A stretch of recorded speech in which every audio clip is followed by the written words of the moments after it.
7/9. 7/9 nós temos conferência Kindle. Aqui, aleluia. Dia 30/9 nós temos aniversário da igreja de Itatiba. Amém, irmãos? Amém. Vamos abrir a Bíblia. Tiago capítulo 4, do verso 7 a 10. Essa ministração que nós vamos fazer, nós vamos compartilhar com você em 3 etapas. Se eu conseguir fazer a primeira parte hoje, vai ser uma bênção. Mas a gente vai falar sobre a luta pela comunhão. Nós estamos num tempo de falar sobre a cultura da igreja. Falamos na sexta-feira passada sobre serviço, que é uma cultura da igreja Boa Viva. E vamos falar sobre comunhão, que é uma cultura da nossa igreja, mas nós vamos falar sobre os 3 níveis de comunhão que são importantes.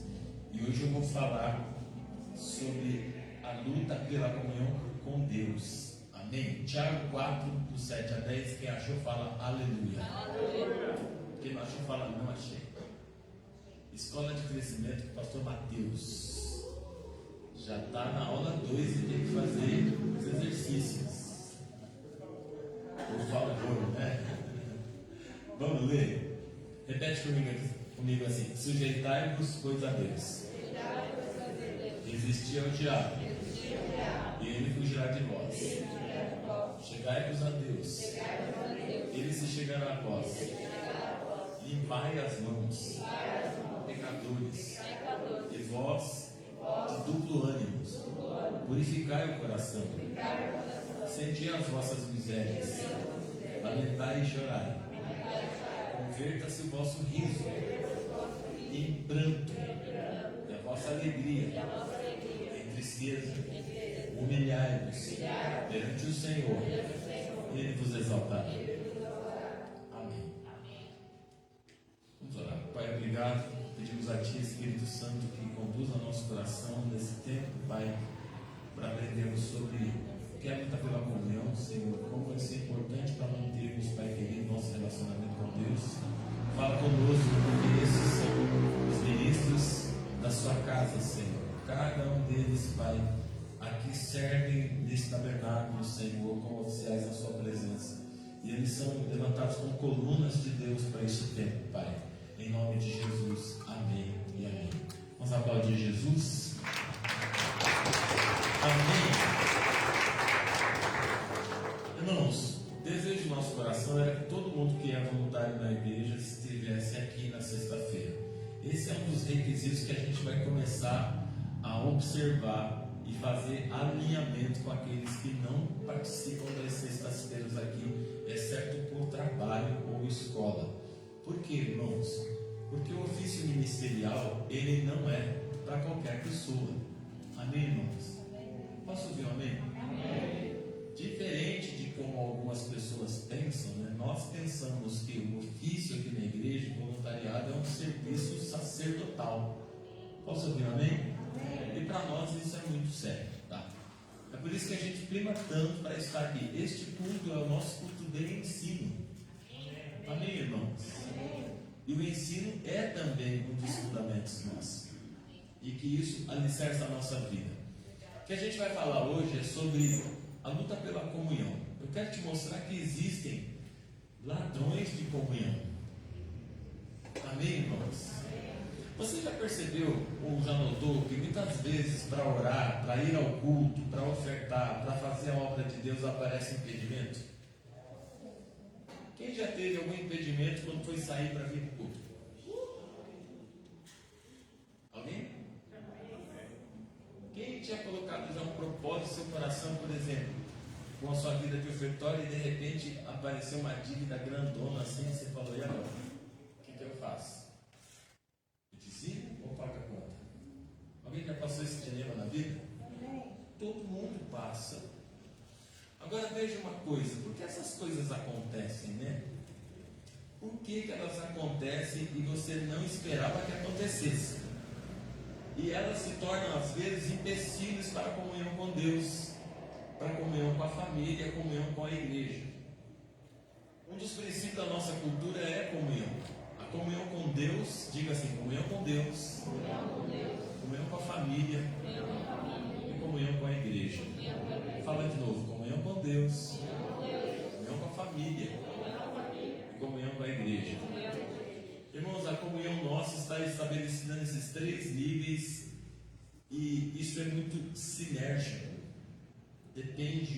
da outra. Se eu não estiver bem com o Senhor, eu não estarei bem com a minha família. Eu não estarei bem com a igreja de Jesus. Se eu não estiver bem com a minha família, eu não estarei bem com o Senhor. Também não estarei bem com a igreja de Cristo. Se eu não estiver bem com a igreja de Cristo, os meus irmãos, a comunhão com os meus irmãos, também não vou estar bem com Deus. É um engano a gente achar que pode ter comunhão com Deus sem ter comunhão com a família, sem ter comunhão com a igreja de Jesus. É um engano. E é um engano você achar que você pode ter comunhão com a igreja e não ter comunhão com a sua família. Amém, irmãos? Amém. Posso ouvir amém? Amém. Agora veja uma coisa: nós não temos comunhão com o mundo. No mundo nós podemos ter amizade e coleguismo, menos comunhão. Por quê, irmãos? Porque comunhão fala de sentar à mesa, de partilhar segredos. Posso ouvir amém, irmãos? Amém. Isso fala de partir o pão, oferecer alguma coisa. Segundo Coríntios 6:14, não precisa abrir, o apóstolo Paulo diz: mas que comunhão há entre luz e trevas? Percebeu? Então lá no mundo, como vai ser as nossas vidas lá, com as pessoas que não conhecem Jesus? Nós vamos ter amizade, coleguismo, mas nós não podemos ter comunhão. O que é comunhão, irmãos? Comum união. Comungar, querer a mesma coisa. E de verdade, a maioria das pessoas que estão lá fora não querem a mesma coisa que a gente. Verdade ou mentira? Quero. Você vai falar que o culto foi uma benção, o cara vai falar que a balada foi uma benção. Benção não, ele vai falar que tomou todas, né? Percebeu? Você vai falar que você ama a sua esposa, o cara vai falar que está traindo. Percebeu? Não dá para ter comunhão, porque comunhão a gente só tem com Deus, com a família e com nossos irmãos em Cristo. Por que é importante falar isso? Porque o diabo pode preparar situações para você pensar que deva ter comunhão com alguém que não é luz. E isso pode te roubar a comunhão com Deus. Sabe por quê? A Bíblia diz assim: as más companhias corrompem o bom costume. Vamos repetir? Fala assim: as más companhias corrompem o bom costume. Posso ouvir amém? Amém? É por isso, irmãos, que quando a gente fala sobre, por exemplo, namoro, não dá para um crente namorar uma pessoa descrente. Não há comunhão com a luz e a treva. O exercício cristão, ele é feito só entre cristãos. A comunhão, por exemplo. Então, se você vai ter vou começar a namorar fulano que não é crente, você está cavando um buraco para você mesmo. Não vai dar certo, filho. Entendeu? Se você já é servo de Deus, está andando na presença de Deus, e você vai se relacionar com uma pessoa não crente, isso vai dar errado. Deus não pode abençoar uma coisa que está errada. É um engano das pessoas achar que tem namoro evangelístico. Vou ganhar para Jesus. Veio ganhar para mim, depois ganhar para Jesus. Não funciona. Né? Vai fazer com que você perca a comunhão. Todo mundo que cometeu isso perdeu a comunhão com Deus. Ela pode falar assim: mas eu estou bem, pastor, eu oro. Primeiro, se você faz isso, você logo é tirado do voluntariado. Então significa que a comunhão com a igreja não está boa. Significa que a comunhão com Deus também não está boa. Percebeu o laço do diabo, como é que funciona? E as pessoas caem nesses laços do diabo. São laços do diabo, não tem jeito. Quando o inimigo começa a trabalhar, ele quer quebrar a sua comunhão com Deus. Comunhão com Deus é mais do que participar do culto, das atividades da igreja, vai além do cargo e da função. A comunhão com Deus é a base de toda a comunhão que você precisa com a família e com a igreja. Hoje a gente vai falar desse nível de comunhão com Deus, para que a gente possa compreender como Deus deseja se relacionar conosco. Uma vez estabelecido um relacionamento profundo com Deus, nós vamos ter acesso à amizade de Deus. Deixa eu dizer algo: Deus não é amigo de todo mundo, irmãos. Me engana as pessoas acharem isso. Não é verdade. Deus é amigo de quem guarda a sua palavra. A graça abre a porta de acesso, mas tem uma jornada até o trono. Sabe o que Jesus fez? Quando ele morre na cruz, ele nos dá o direito a esta comunhão. É dado por meio da graça de Deus, é dado pela graça por meio da fé. É por isso que a gente lê em Efésios 2:8: sois salvos pela graça por meio da fé. Não vem de vós, é um dom de Deus. Então o que Jesus faz? Quando você converte, ele abre o caminho. Diga assim: abre o caminho. Fala de novo: abre o caminho. É pela fé que você vai se aproximar de Deus. Hebreus 11:6. Diga assim: todo aquele que se aproxima de Deus tem que crer que ele é Deus. E sem fé é impossível agradar a Deus. Você percebeu? A Escritura deixa claro que o relacionamento com Deus foi feito direto por Jesus. Foi Jesus que fez isso, irmãos. Ele que abriu a porta. Você não conseguiu fazer isso sozinho. Amém, irmãos? Amém. Fala assim: foi Jesus que fez isso. Nós nos aproximamos de Deus através do sacrifício vicário da cruz. Você entende isso, irmãos? O sacrifício de Jesus na cruz é que me deu a chance. Nós não tínhamos chance nenhuma, irmãos. Está lá em Efésios 2. Éramos por natureza filhos da ira. A versão estendida eu gosto dela, que diz assim: condenados ao fogo do inferno. Não tínhamos chance. É Jesus que faz isso. João 14,6, Jesus fala: eu sou o caminho, eu sou a verdade, eu sou a vida. Você precisa crer no sacrifício de Jesus, não na sua competência. Amém, irmãos? Amém. Fala com carinho para você mesmo: eu sou incompetente para isso. Nós não temos competência para isso. É Jesus que faz isso. É por meio de Cristo que você se aproxima de Deus. Hebreus 10:20. Pelo novo e vivo caminho que Ele nos consagrou pelo véu, isto é, na sua própria carne. Você entendeu que Jesus abriu a porta? Os crentes mais antigos conhecem um cântico assim: Ele me abriu a porta e me reconciliou. Só eu? Você viu ele? Pois seu sangue derramado.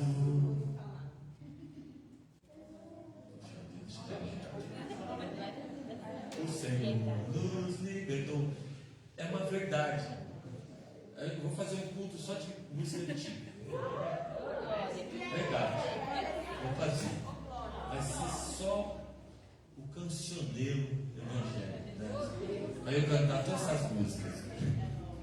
Irmãos, tudo isso foi dado, esse acesso foi dado para você exercitar comunhão com Deus. Fala assim comigo: a graça é uma porta que se abriu para que eu exercite a comunhão com Deus. Quem está aqui fala amém. Amém. E isso só é possível pelo novo nascimento. João 3,5. Quem não nascer da água e do Espírito não pode ver o reino. A palavra mais correta é acessar o reino.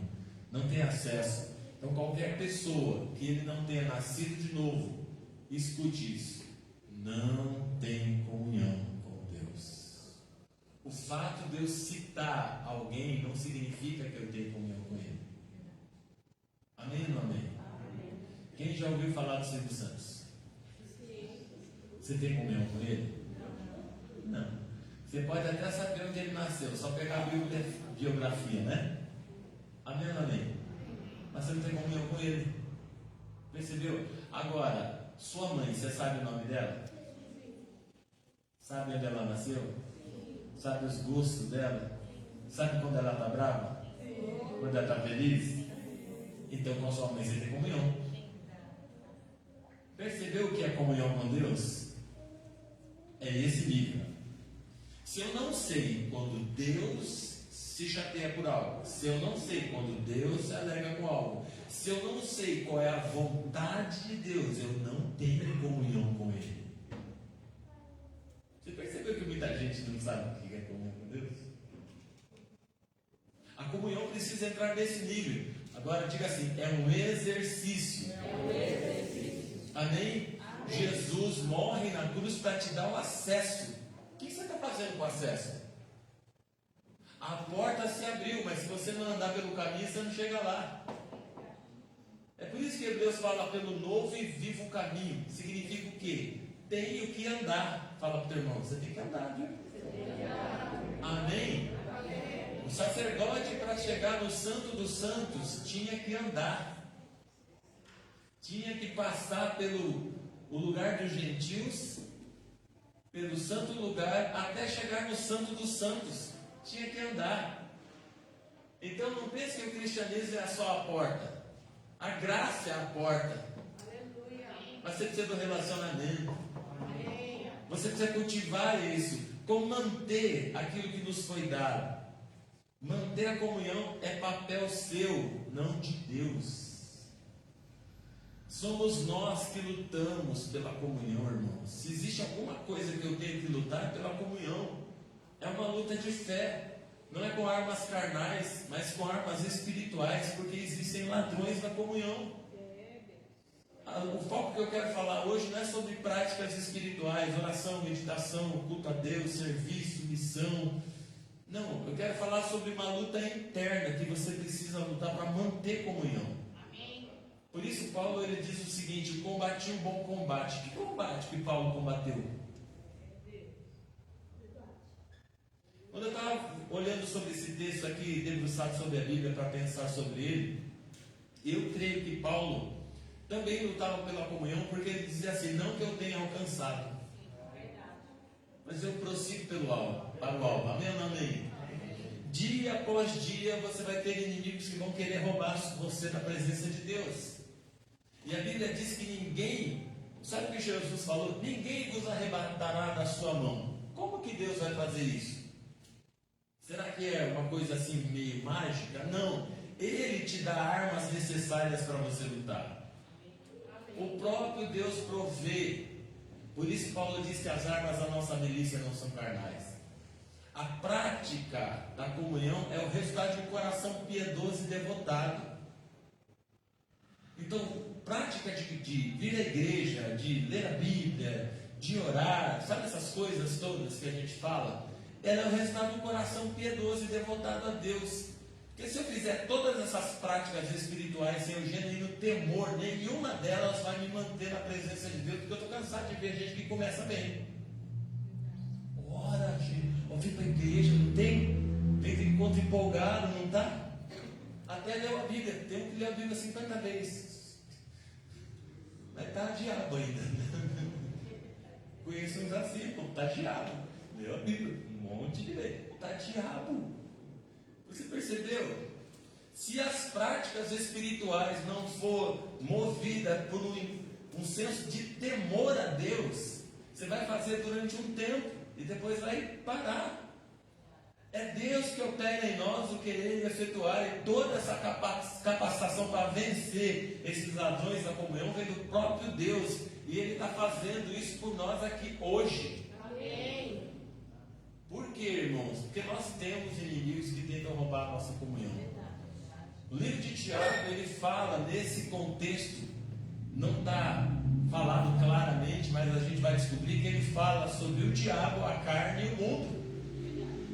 Tiago fala que somente a comunhão profunda com Deus pode te livrar das opressões pelo diabo, das seduções do mundo e de sermos enganados pela nossa carne.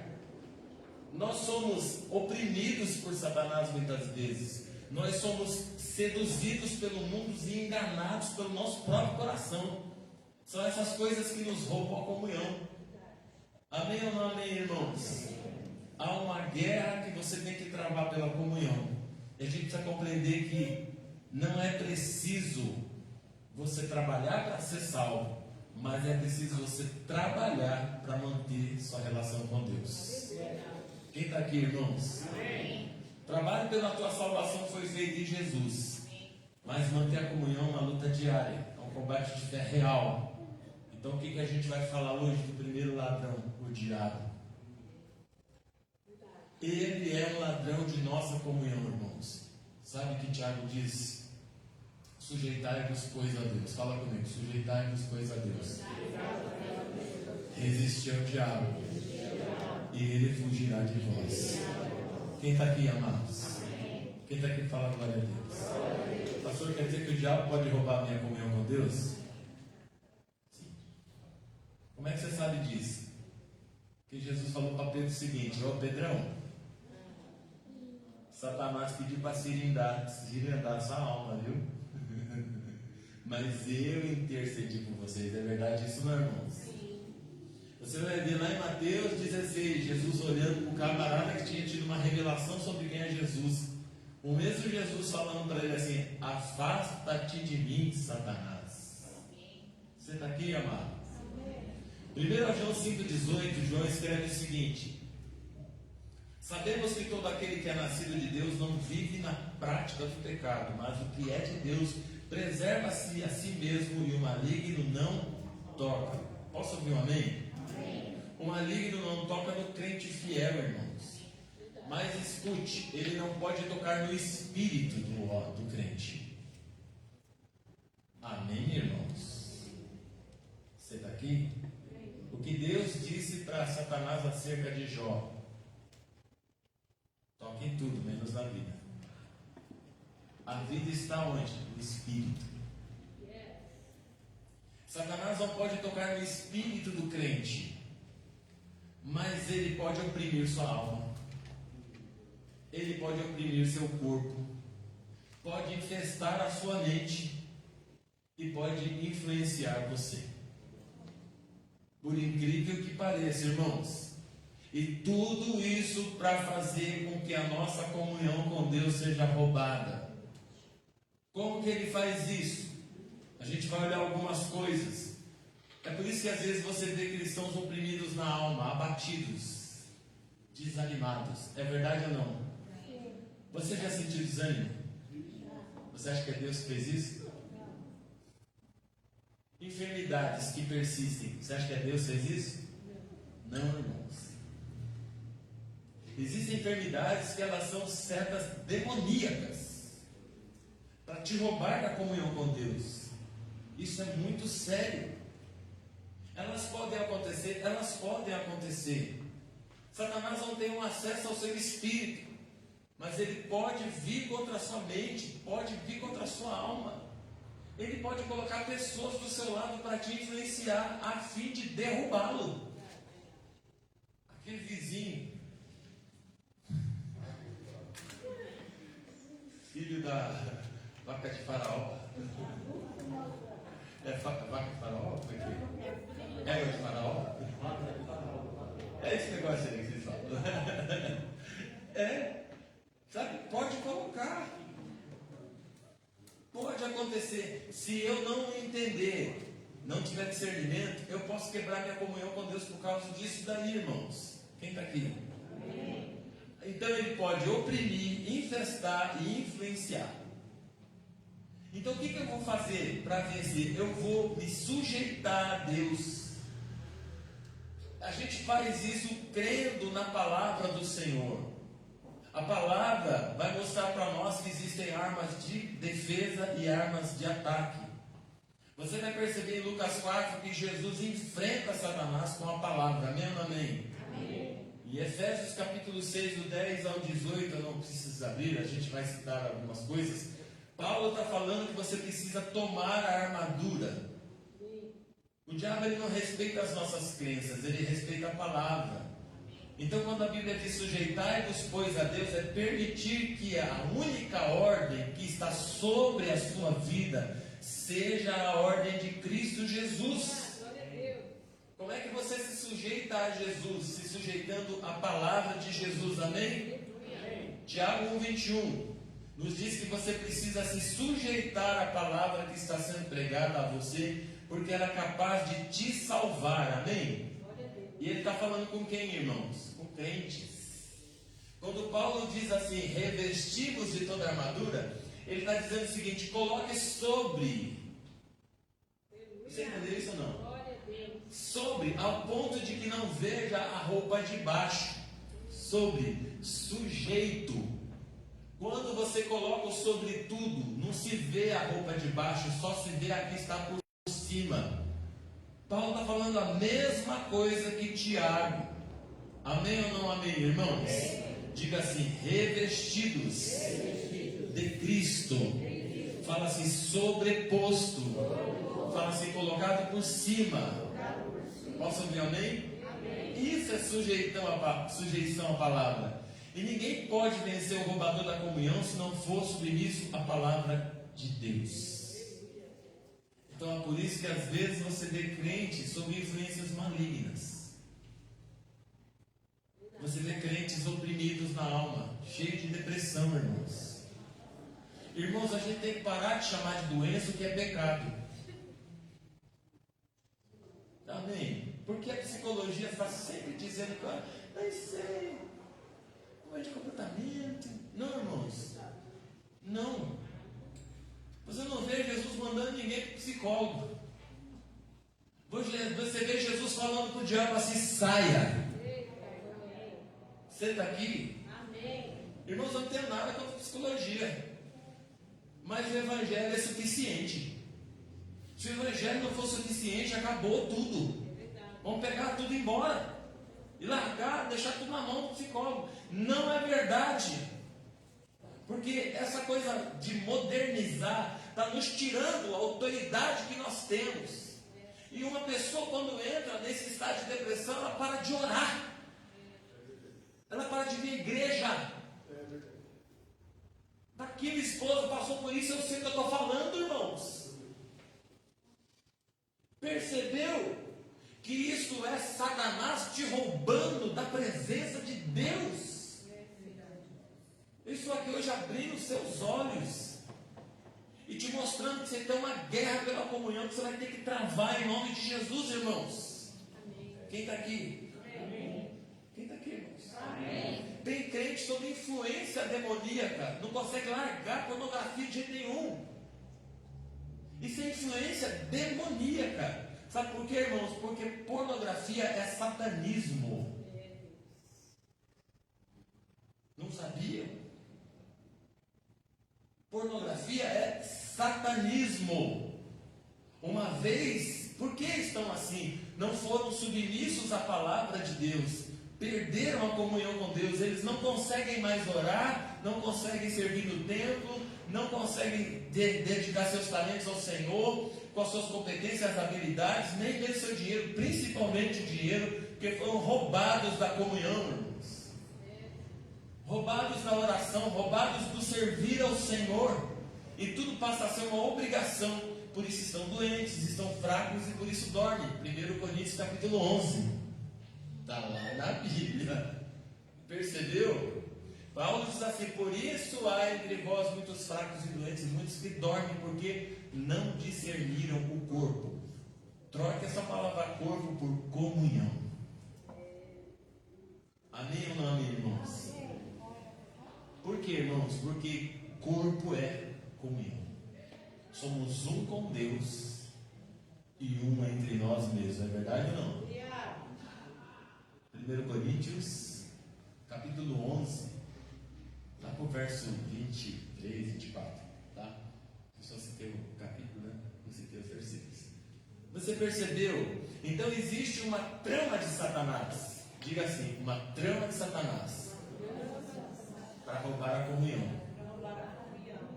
Você precisa perceber isso, porque quando as coisas estão nesse nível espiritual, tentando te tirar da comunhão, você vai ter que lutar.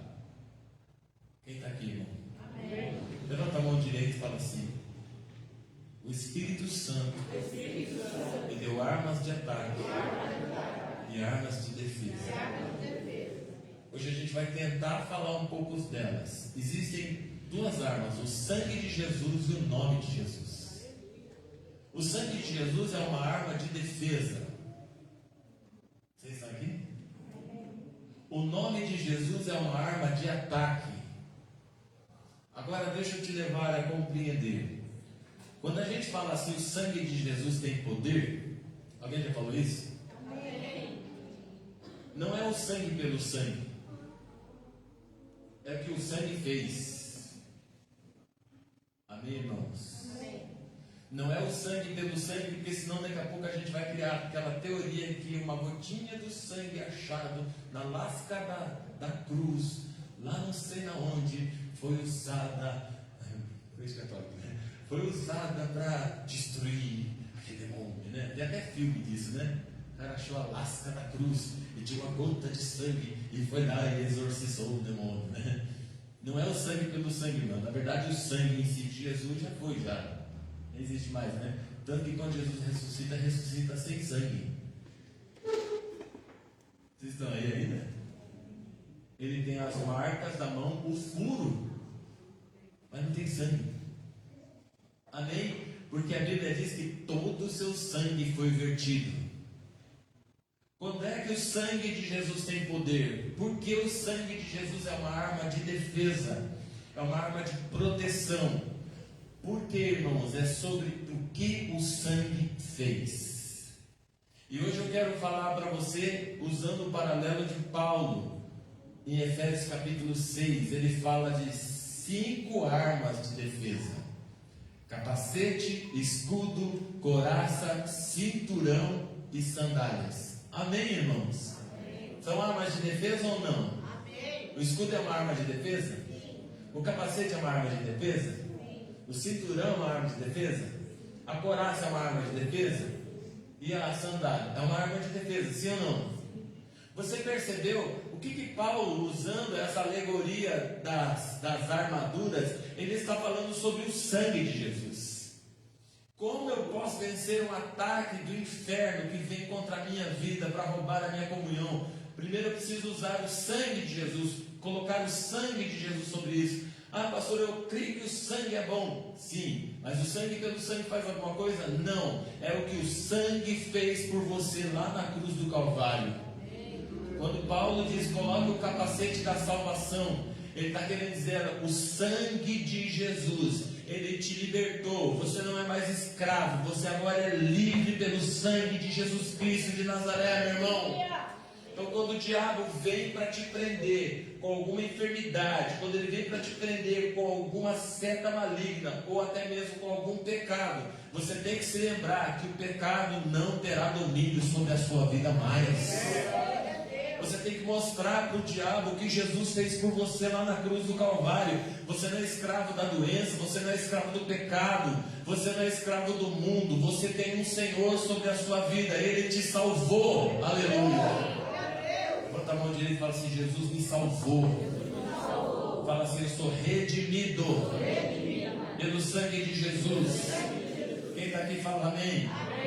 Irmãos, esse sangue, capacete da salvação, é o sangue de Jesus colocado sobre a minha mente. Eu não posso permitir que um pensamento de destruição fique dominando meu coração. Você está aqui, irmãos? Amém. Sabe por quê? Hora ou outra você vai ter um pensamento de acusação na sua cabeça. Eu estou mentindo ou não? Quem já teve? Sabe aquela coisa do diabo falar assim para você, ó, você não serve não. Você não serve. Isso não vai acontecer com você.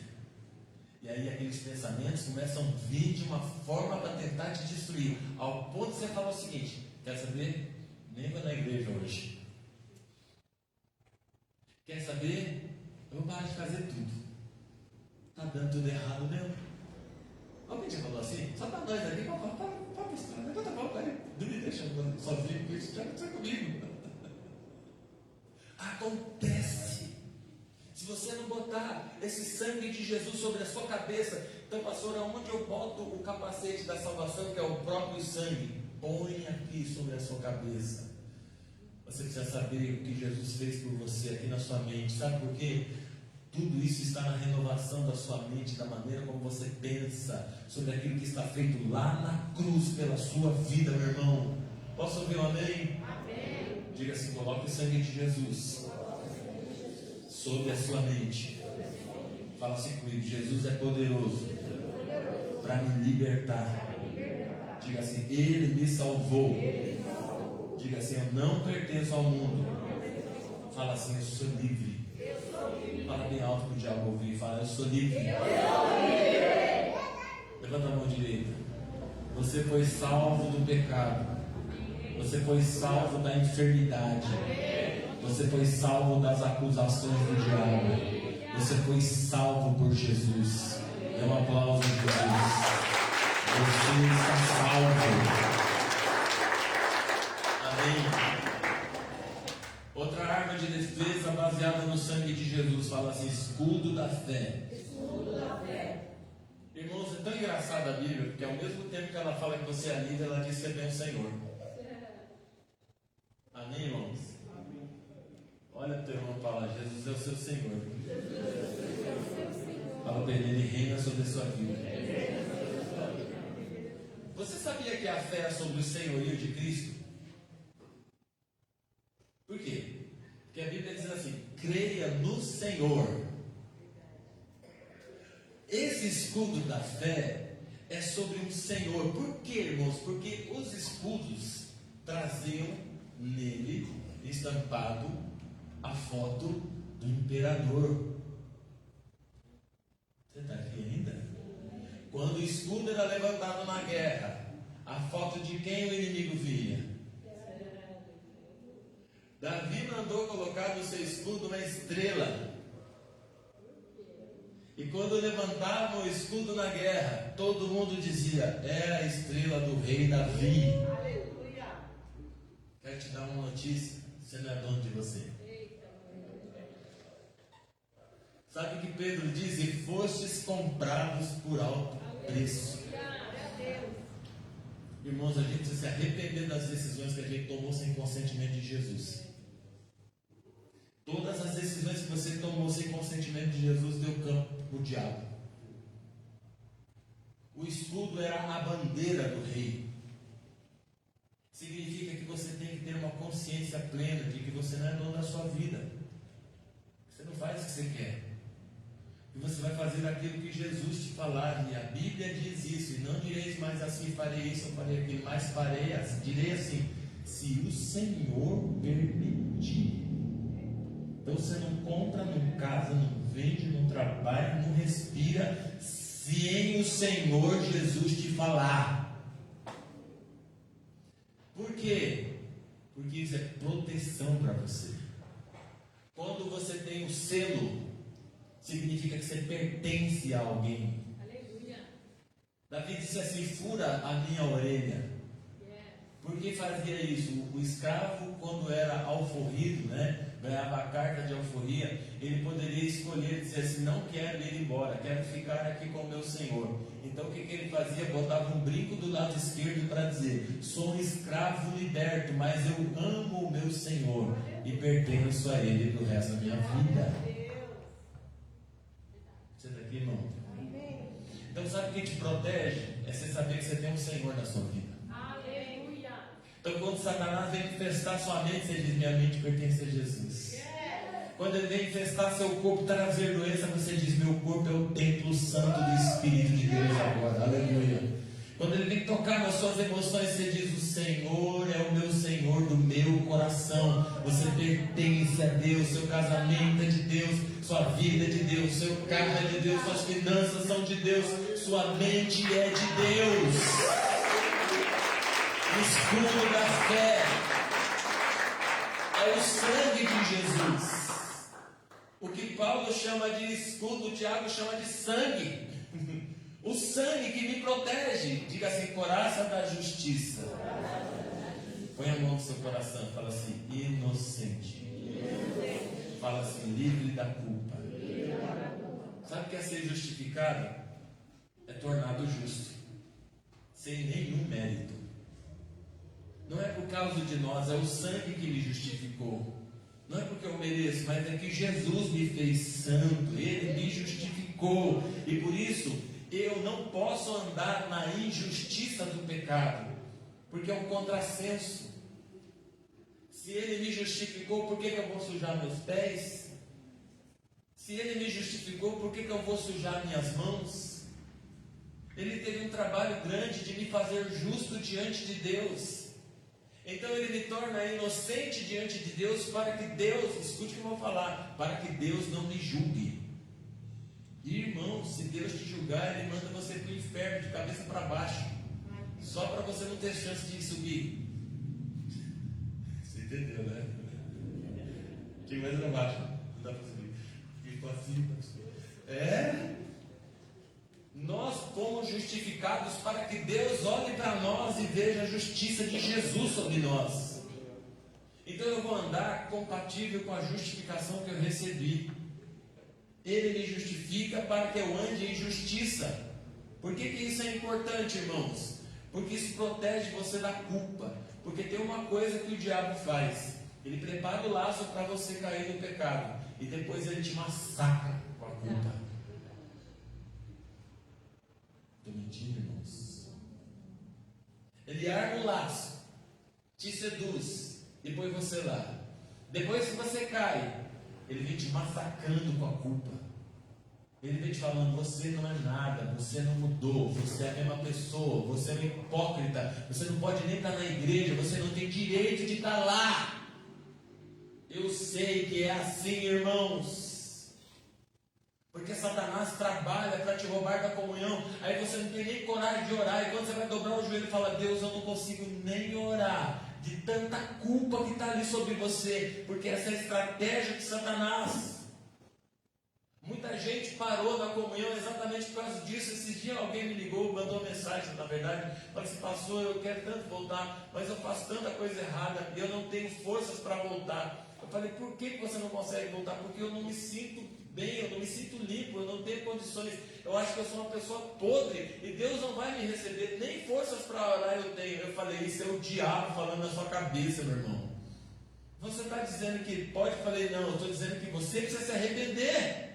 Sabe por quê? A Bíblia diz: se pecardes, tendes pois um advogado ao seu favor. É por isso que Tiago está falando: se sujeite a Deus, humilhe-se diante dele, e ele te exaltará.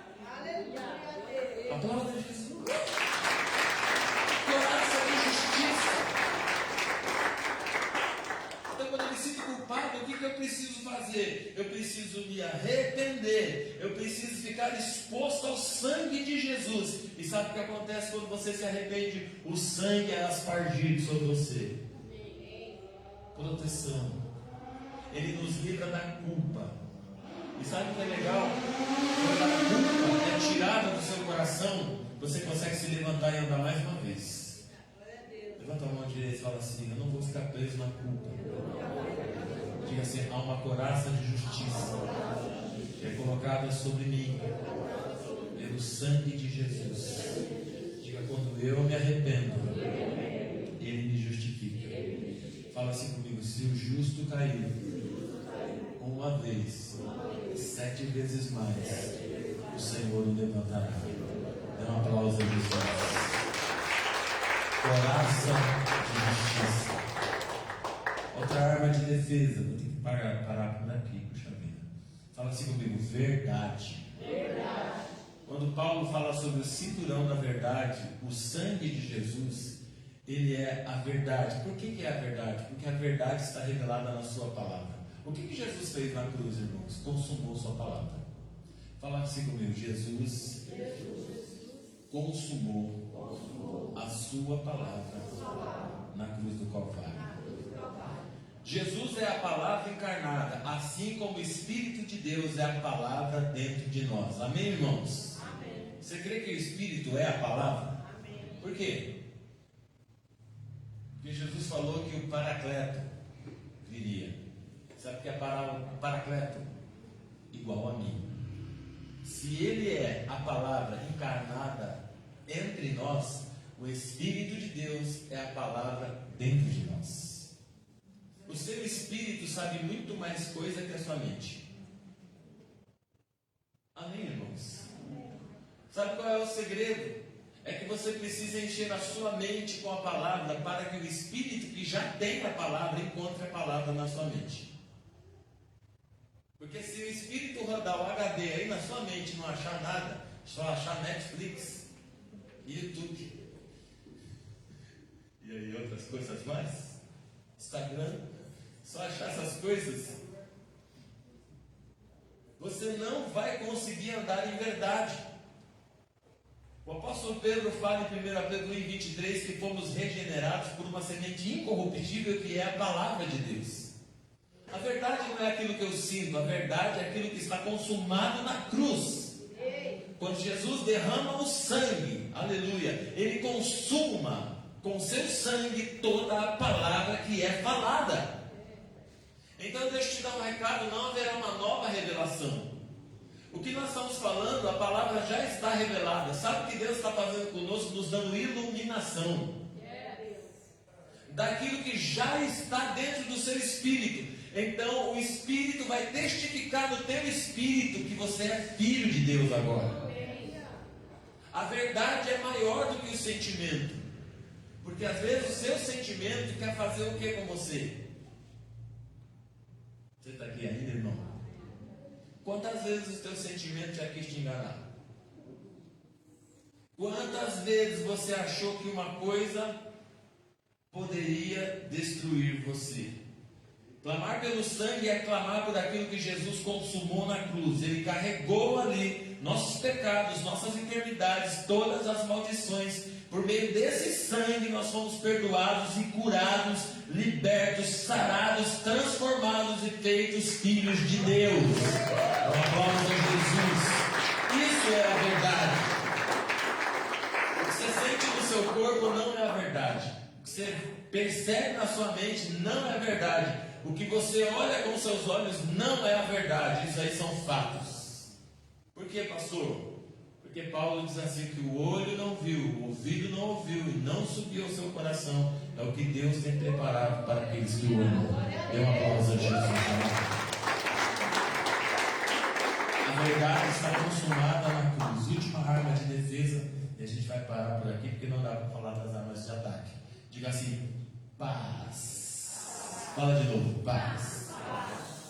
Paulo chama isso de evangelho da paz. Pastor, o evangelho da paz é uma arma de defesa? Sim. Porque paz, irmãos, não é tranquilidade? Sim ou não? É uma paz que excede todo entendimento. Você está no meio da guerra, mas você tem paz. A paz protege o nosso coração. O evangelho é a base do nosso sustento diário. É por meio do Evangelho que você está inserido no centro da vontade de Deus. É por meio do Evangelho que você foi colocado dentro do reino. É por meio do Evangelho que agora você não anda sozinho, você tem uma família. Olha para o teu irmão e fala assim: você tem uma família. Fala para outra pessoa, chacoalha ele, se você estiver dormindo, fala: você tem uma família. Você já teve a sensação de estar lutando sozinho? Quem já teve a sensação de estar lutando sozinho? Posso falar uma coisa aqui que Deus falou comigo? Você está errado. Por quê, irmãos? A sensação de estar lutando sozinho te rouba a paz, causa aflição no seu coração e torna você impotente diante das coisas. E sabe o que o inimigo quer? Exatamente isso. Ele quer roubar você da comunhão com Deus, porque quando você perde a paz, você nem consegue orar. Quando você perde a paz, você fica furioso. E sabe o que acontece com o seu coração? Embrutece. Nós passamos isso todo dia, irmãos. Todo dia, todo dia, todo dia, todo dia. Não é só no dia 12 que acabou o dinheiro, né? No dia 7. Não, é todo dia. Você tem a impressão de que está carregando a sua casa nas costas. Não, levanta a mão, por favor. Você tem a impressão que só você está buscando a Deus na sua família.